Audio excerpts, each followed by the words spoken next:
Tom Aspinall, via Eddie Hearn, his new manager, is asking to be released from the organisation. I would like Dana White to release Tom Aspinall from his UFC contract. I will guarantee, in writing, a minimum, probably 5 times more, but a minimum of 3 times more what Dana White is paying him. I would like to propose that Dana White should be happy for Tom Aspinall, who is extremely unhappy. He should release him of his obligations with the UFC and allow him to go out and make considerably more for himself and his family, because that's what Dana White's all about, isn't it? He's one of the worst, most grossly underpaid athletes I've ever seen. I'll walk away from all their problems they've got on the Conor Ben legal situation if they release Tom Aspinall. Dana White has seemed unusually frustrated lately, and whether it's the growing criticism surrounding the UFC White House card, the backlash from fans over recent heavyweight decisions, or the increasingly public comments coming from people like Eddie Hearn and Tom Aspinall, there is a growing feeling that the UFC president is becoming tired of answering the same questions over and over again. They're fighting for the interim heavyweight title. Haven't you not got the UFC heavyweight champion of the world there? Have you got any plans, Tom, to be there? No, they've not asked me.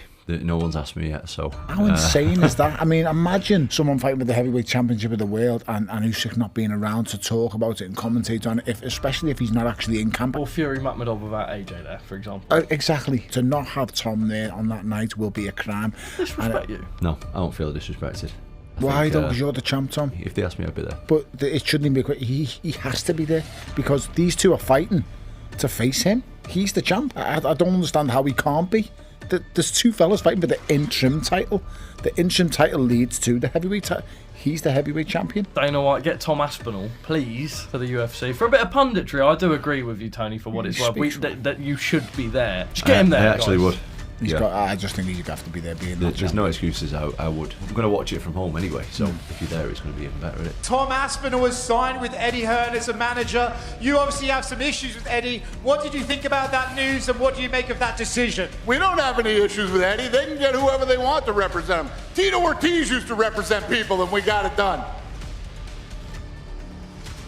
What is the situation with Tom? Yeah, the company has talked to him. I haven't talked to him, and Tom and I obviously need to talk. You know, he came out recently, or his dad too, saying that, you know, they felt like I don't know how they said it, but that I had sort of shit on him in the way that I had spoke about, you know, his eye injury. I said, I think he's okay, and I think he's going to be good, and they came out and said, no, that's not the case. He said, I haven't even talked to Dana. I don't know why he would say that. But, you know, obviously, my medical team is talking to him. I like him very much and respect him. I've never had a problem with Tom Aspinall. The problem is that those questions aren't going away. In fact, they're becoming louder, and at the center of almost all of them sits one name, Tom Aspinall. Dana White may have finally created a problem he can't talk his way out of. After years of asking Tom Aspinall to wait, sacrifice opportunities, and put his own career on hold for the good of the heavyweight division, there is now a growing feeling throughout the MMA community that the UFC's heavyweight champion is reaching the point where enough might finally be enough. And if that happens, the fallout could be far bigger than losing a single fighter, because for the first time in years, fans are beginning to question whether Dana White has completely mismanaged one of the company's most loyal champions. What's making the situation so fascinating is that this isn't coming from a fighter who constantly causes problems or publicly attacks the company every chance he gets. Quite the opposite. Aspinall spent years being exactly the type of champion every promotion claims it wants. Something feels very different about Tom Aspinall's situation right now, and the reason so many fans are starting to pay attention isn't because of one controversial interview, one dramatic social media post, or one public argument with the UFC. It's because when you take a step back and look at everything that's happened over the last few years, a much bigger picture begins to emerge, and that picture is creating some uncomfortable questions for both Dana White and the UFC. For a long time, Aspinall represented exactly what every promotion wants in a champion. He was exciting, professional, respectful, and perhaps most importantly, reliable. Whenever the UFC needed somebody to step up, he stepped up. Whenever an opportunity appeared that wasn't ideal for his own career but helped the company, he rarely complained. As when he saw you, he felt like you were a broken man. Was that a fair way to describe how you were feeling about a week ago when you sat down with him for the first time? It's been a bit of a rough time, to be honest. I think I've cried about it enough publicly. So, yeah, it's been a rough time. Eddie's seen me over the last couple of weeks, got to know Eddie pretty good. Me and Eddie knew each other a little bit from around. He's been to a couple of my fights and stuff, and obviously we are from the same country and move in similar kind of circles. So me and Eddie knew each other a little bit. We've got a few mutual friends and stuff, but I think it's a fair assessment to say that my mojo was gone a little bit. Even during the endless Jon Jones saga, when the heavyweight division seemed frozen in place while everybody waited for one man to make a decision, Aspinall somehow managed to remain patient despite watching some of the most important years of his career slowly tick by. That's why the current situation feels so strange, because the further the heavyweight division moves away from the Jon Jones era, the more fans seem to be asking whether Aspinall has actually been rewarded for that patience, or whether he's simply been expected to continue waiting. The eye injury only added fuel to that discussion.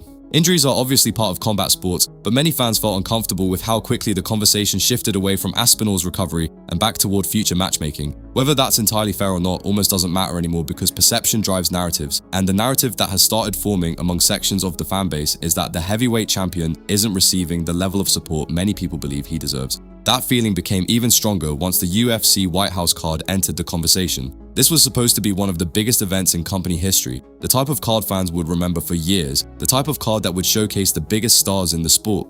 Naturally, many people expected the heavyweight champion to be heavily involved in those discussions, yet Aspinall often felt like an afterthought despite carrying one of the most important titles in the entire organization. For some fans, that was the moment everything started feeling a little off. Because if the UFC heavyweight champion isn't automatically one of the centerpieces of an event this important, then what exactly is the long-term plan?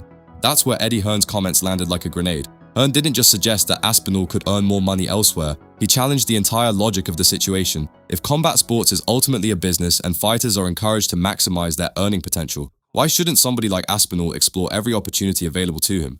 Eddie should want fighters to earn as much money as possible, right? Do you remember that? It was like, he should be happy for Conor Benn that he's making more money. So I've been thinking about that line, and I think that I've got an idea.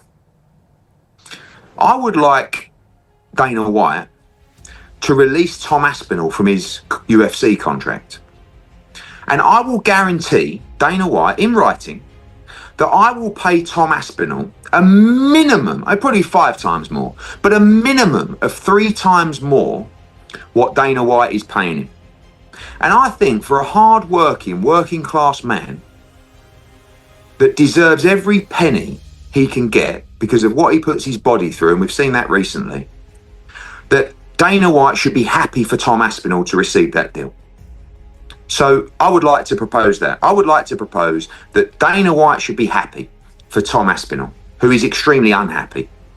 And he should release him of his obligations with the UFC and allow him to go out and make considerably more for himself and his family, because that's what Dana White's all about, isn't it? He'd be happy for Tom.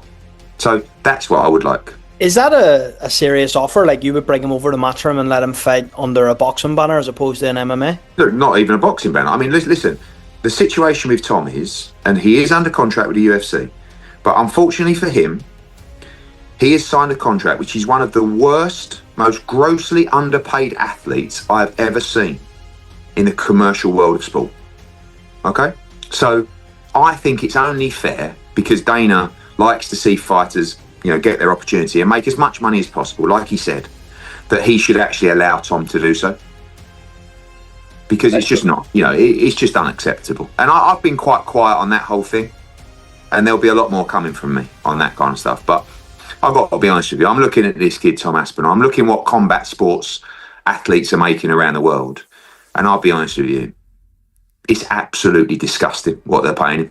More importantly, why should he continue accepting delays and uncertainty when there are potentially enormous opportunities sitting outside the UFC ecosystem? The reason those comments gained so much traction is because they touched on something fans were already thinking. Not necessarily that Aspinall is leaving, not necessarily that he's unhappy, but that his value may be significantly higher than the opportunities currently being presented to him. Heavyweight athletes with Aspinall's skill set don't come along very often. He's athletic, charismatic, marketable, English-speaking, finishes fights, and happens to be carrying one of the most prestigious championships in combat sports. When people look at that profile and then compare it to some of the opportunities available in boxing, it's easy to understand why speculation continues growing. What's making the entire situation even more fascinating is Aspinall's own approach. He's not behaving like somebody trying to force his way out. He's not behaving like somebody desperate to create headlines. Instead, he's remained unusually calm while everybody around him seems to be having the conversation for him. Eddie Hearn is talking, Michael Bisping is talking, fans are talking, media members are talking. Meanwhile, Aspinall continues giving measured answers that somehow create even more intrigue. Sometimes that's exactly what makes a situation feel so important. When somebody is constantly shouting, you know where they stand. When somebody stays quiet, everybody starts trying to figure it out for themselves. That's exactly what's happening now. The uncertainty surrounding his future has become a story in itself, especially because so much of the heavyweight division currently revolves around what happens next. Alex Pereira versus Cyril Gane isn't just another fight. It's potentially the fight that determines Aspinall's immediate future, the future of the championship picture, and perhaps even the future of the UFC's plans at heavyweight. If Pereira wins, the UFC suddenly has a genuine super fight on its hands. The heavyweight champion versus one of the biggest stars in combat sports, a fight capable of attracting mainstream attention and generating the type of excitement the promotion has been searching for. If Gainey wins, everything changes. The division becomes far less predictable, old rivalries suddenly become relevant again, new title scenarios emerge, the entire conversation shifts overnight. What's remarkable is that, despite all these possibilities, the biggest question still revolves around Aspinall himself. The UFC view Aspinall as the centerpiece of its heavyweight future in the same way many fans do. And perhaps most importantly, does Aspinall still see his own future exactly the way he did 12 months ago? Those questions have become impossible to ignore because the narrative surrounding him has evolved dramatically.